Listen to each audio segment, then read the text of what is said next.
Sometimes I just wake up dead. Bayangkan kalau dalam beberapa bulan ke depan timnas Indonesia benar-benar kedatangan dua pemain muda berbakat dari luar negeri, yaitu Luke Vickery dan Mitchell Baker. Lalu, pelatih kelas dunia John Hartman benar-benar memimpin skuad Garuda dan secara terbuka mengatakan Indonesia siap mengejar mimpi tampil di Piala Dunia 2030. Belum selesai sampai di situ, Presiden Prabowo Subianto bahkan dikabarkan turun tangan langsung dengan mengirim surat kepada FIFA demi memperjuangkan Indonesia menjadi tuan rumah Piala ASEAN 2026.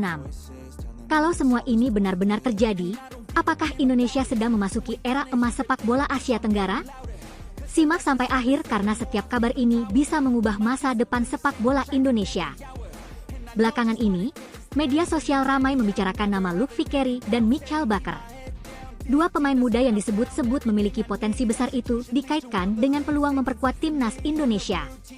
Kehadiran pemain diaspora memang bukan lagi hal baru. Dalam beberapa tahun terakhir, PSSI berhasil mendatangkan sejumlah pemain keturunan yang langsung meningkatkan kualitas permainan skuad Garuda.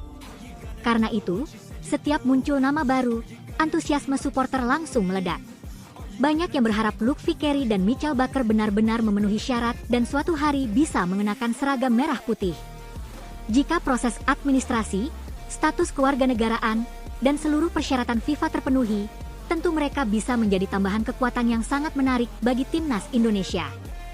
Di sisi lain, muncul pula kabar yang tak kalah menghebohkan mengenai sosok John Hartman.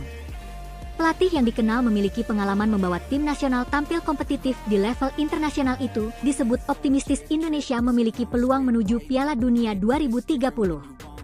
Pernyataan seperti ini tentu membangkitkan harapan publik.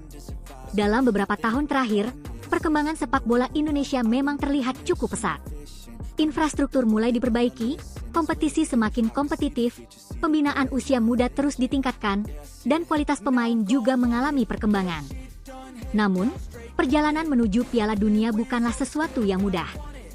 Persaingan di Asia semakin ketat dengan hadirnya negara-negara kuat seperti Jepang, Korea Selatan, Australia, Iran, Arab Saudi, hingga Uzbekistan yang terus berkembang. Meski begitu, optimisme tetap memiliki alasan. Indonesia saat ini memiliki generasi pemain muda yang semakin matang. Banyak pemain yang merumput di Eropa maupun kompetisi berkualitas lainnya. Kombinasi pemain lokal, pemain diaspora, dan pembinaan usia muda menjadi modal penting apabila Indonesia benar-benar ingin bersaing di level tertinggi.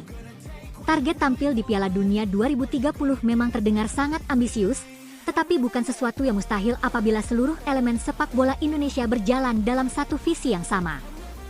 Kabar berikutnya yang juga ramai diperbincangkan adalah mengenai kemungkinan Indonesia menjadi tuan rumah Piala ASEAN 2026. Bahkan muncul narasi bahwa Presiden Prabowo Subianto siap turun tangan dengan mengirim surat kepada FIFA demi memperkuat posisi Indonesia sebagai calon tuan rumah.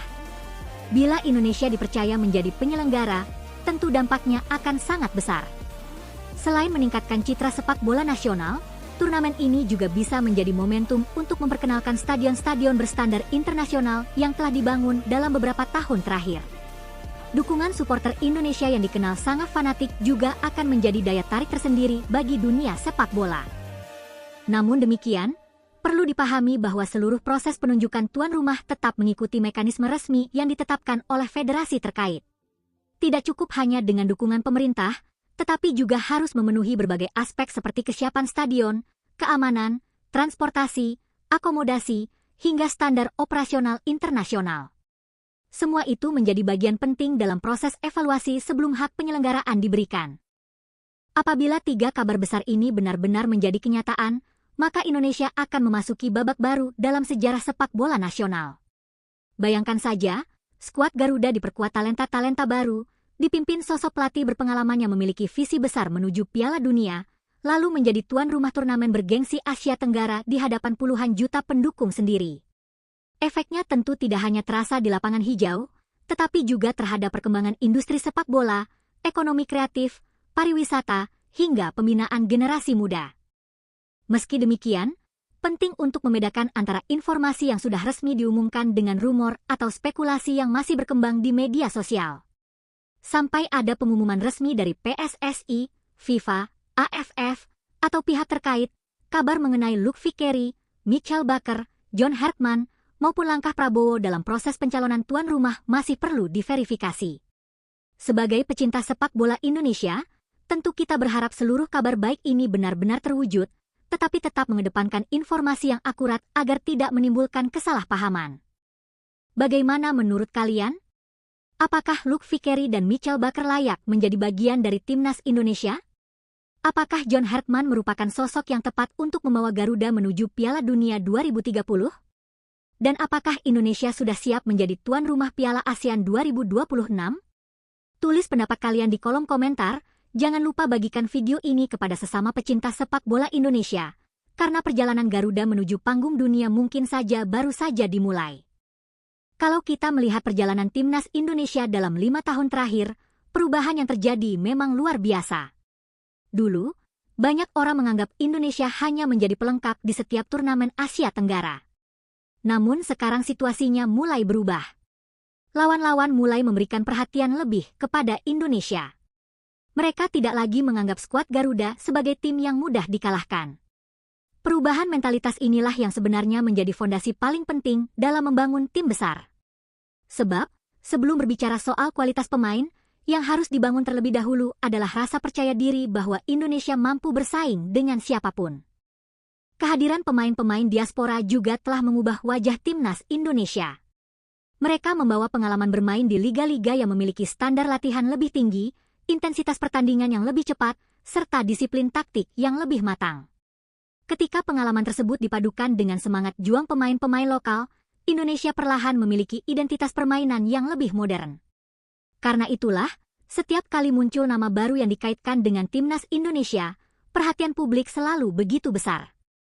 Semua berharap setiap tambahan pemain benar-benar mampu meningkatkan kualitas tim, bukan sekadar menambah daftar nama. Luke Vickery dan Michael Baker menjadi dua nama yang sedang ramai dibicarakan. Banyak penggemar mulai mencari informasi tentang posisi bermain mereka, gaya permainan, hingga peluang mereka untuk bergabung dengan timnas Indonesia. Di media sosial bahkan sudah muncul berbagai video kompilasi aksi mereka. Ada yang menilai keduanya cocok memperkuat lini pertahanan, ada pula yang melihat mereka bisa menjadi aset jangka panjang bagi skuad Garuda. Antusiasme seperti ini menunjukkan bahwa masyarakat Indonesia kini semakin mengikuti perkembangan pemain-pemain keturunan di seluruh dunia. Namun, proses menjadi pemain timnas Indonesia tentu tidak sesederhana hanya memiliki garis keturunan. Ada proses administrasi, verifikasi dokumen, perpindahan kewarganegaraan apabila diperlukan, hingga persetujuan dari FIFA sesuai regulasi yang berlaku. Semua tahapan itu membutuhkan waktu. Karena itu, para supporter perlu bersabar menunggu pengumuman resmi dari pihak yang berwenang. Jangan sampai harapan yang terlalu tinggi justru berubah menjadi kekecewaan akibat informasi yang belum terkonfirmasi. Berbicara mengenai sosok pelatih, nama John Hartman memang menarik perhatian. Pengalamannya membangun tim nasional dari bawah hingga mampu bersaing di level internasional membuat banyak orang kagum. Filosofi permainannya dikenal menekankan kedisiplinan, kerja sama tim, serta mental pantang menyerah. Jika suatu saat Indonesia memiliki sosok dengan karakter seperti itu, tentu perkembangan timnas bisa semakin cepat. Namun pada akhirnya, sehebat apapun seorang pelatih, hasil di lapangan tetap bergantung pada kerja keras seluruh pemain dan dukungan sistem sepak bola yang sehat. Target menuju Piala Dunia 2030 memang terdengar sangat besar. Akan tetapi, setiap negara besar selalu memulai langkahnya dari sebuah mimpi. Jepang pernah dianggap mustahil tampil di Piala Dunia secara rutin. Korea Selatan juga membutuhkan waktu panjang untuk menjadi kekuatan Asia. Bahkan negara-negara Timur tengah menginvestasikan waktu puluhan tahun demi mencapai level tertinggi. Indonesia pun harus memiliki keberanian untuk bermimpi besar, tetapi mimpi itu harus diiringi kerja nyata, pembinaan usia muda yang konsisten, kompetisi yang sehat, dan tata kelola sepak bola yang profesional. Selain aspek teknis di lapangan, dukungan pemerintah juga memiliki peran penting dalam pembangunan sepak bola nasional. Perbaikan stadion, pembangunan pusat latihan, peningkatan fasilitas olahraga, hingga dukungan terhadap pembinaan usia dini merupakan investasi jangka panjang yang hasilnya mungkin baru benar-benar terlihat beberapa tahun kemudian. Negara-negara yang sukses di sepak bola hampir semuanya memiliki sinergi yang kuat antara federasi, pemerintah, klub, akademi, dan masyarakat. Karena itulah, ketika muncul kabar mengenai kemungkinan Indonesia menjadi tuan rumah Piala ASEAN 2026, banyak pihak langsung menyambutnya dengan antusias. Menjadi tuan rumah bukan hanya soal menggelar pertandingan. Ini juga kesempatan memperlihatkan kepada dunia bahwa Indonesia mampu menyelenggarakan turnamen internasional dengan standar tinggi. Ribuan wisatawan bisa datang, ekonomi lokal bergerak, sektor pariwisata berkembang, dan nama Indonesia semakin dikenal di panggung olahraga internasional. Atmosfer pertandingan di Indonesia juga menjadi salah satu daya tarik terbesar. Stadion yang penuh dengan lautan merah putih, nyanyian suporter yang menggema selama 90 menit, koreografi spektakuler, hingga semangat tanpa henti dari para pendukung Garuda seringkali mendapat pujian dari banyak pihak. Bahkan tidak sedikit pemain asing yang mengaku merasakan tekanan luar biasa ketika bermain di hadapan puluhan ribu suporter Indonesia. Namun, di balik semua optimisme itu, masih ada pekerjaan rumah yang harus diselesaikan. Kompetisi usia muda harus terus diperkuat. Pembinaan pelatih lokal harus ditingkatkan. Wasit perlu mendapatkan pendidikan yang lebih baik. Klub-klub harus memiliki akademi yang benar-benar menghasilkan pemain berkualitas. Semua aspek tersebut harus berjalan bersamaan apabila Indonesia ingin benar-benar menjadi kekuatan sepak bola Asia. Pada akhirnya, mimpi menuju Piala Dunia 2030 bukan hanya menjadi tanggung jawab para pemain yang berada di lapangan. Ini adalah mimpi seluruh bangsa. Mulai dari anak-anak yang setiap sore bermain bola di lapangan kampung, pelatih akademi yang tanpa lelah membina pemain muda, orang tua yang mendukung cita-cita anaknya menjadi pesepak bola, hingga jutaan suporter yang selalu memenuhi stadion dan memberikan dukungan tanpa henti. Semua memiliki peran dalam perjalanan panjang sepak bola Indonesia.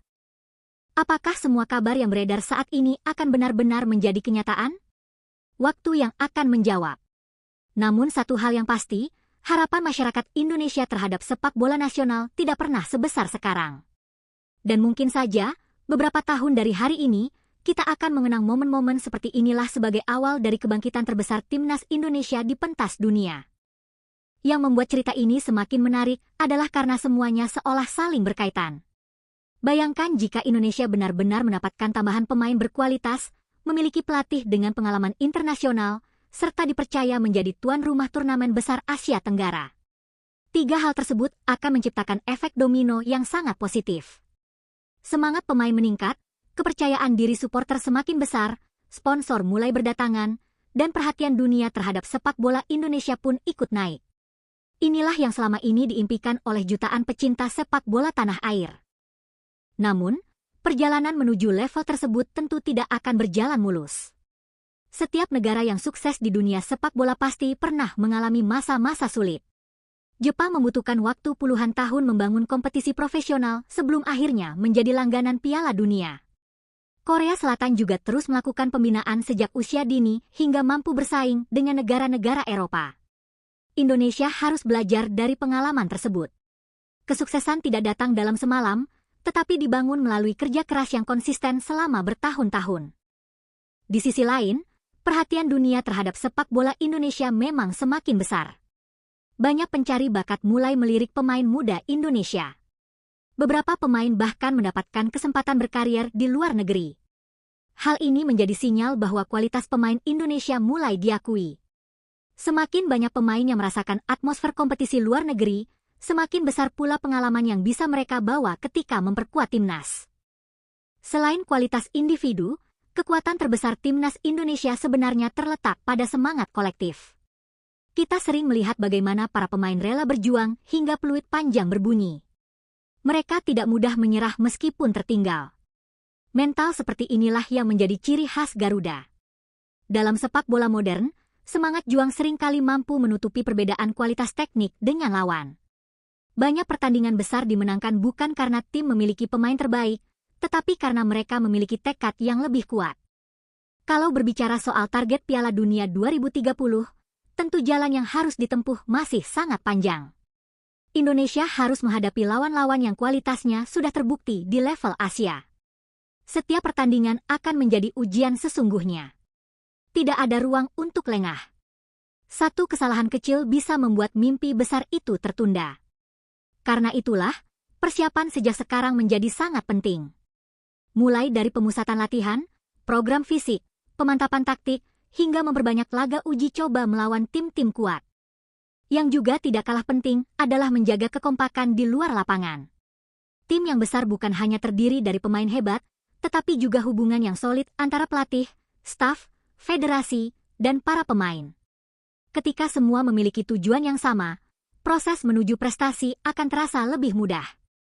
Sebaliknya, jika muncul konflik di dalam tim, sehebat apapun kualitas pemainnya akan sulit mencapai hasil maksimal. Jika Indonesia benar-benar menjadi tuan rumah turnamen besar, kesempatan itu juga bisa dimanfaatkan untuk menunjukkan wajah baru sepak bola nasional. Stadion yang megah, fasilitas latihan yang modern, sistem keamanan yang baik, serta keramahan masyarakat Indonesia akan menjadi nilai tambah yang sulit dilupakan oleh tim-tim tamu. Pengalaman menjadi tuan rumah berbagai ajang internasional sebelumnya bisa menjadi modal berharga untuk menggelar turnamen yang lebih besar lagi. Semua kabar yang beredar saat ini memang membuat publik penuh harapan. Namun sebagai pencinta sepak bola, kita juga harus tetap bijak dalam menerima informasi. Jangan mudah percaya pada setiap rumor sebelum ada pengumuman resmi dari pihak yang berwenang. Dukungan kepada timnas bukan hanya soal menyebarkan kabar yang menyenangkan, tetapi juga menjaga agar informasi yang beredar tetap akurat dan tidak menyesatkan. Yang pasti, satu hal tidak bisa dibantah. Sepak bola Indonesia sedang berada di titik yang sangat menarik. Perhatian masyarakat semakin besar, dukungan terhadap timnas semakin luar biasa, dan mimpi untuk melihat Garuda terbang lebih tinggi kini terasa lebih nyata dibanding beberapa tahun lalu. Entah bagaimana akhir dari semua cerita ini, jutaan supporter akan terus berdiri di belakang timnas Indonesia, memberikan doa, semangat, dan keyakinan bahwa suatu hari nanti lagu Indonesia Raya akan berkumandang di panggung sepak bola terbesar dunia.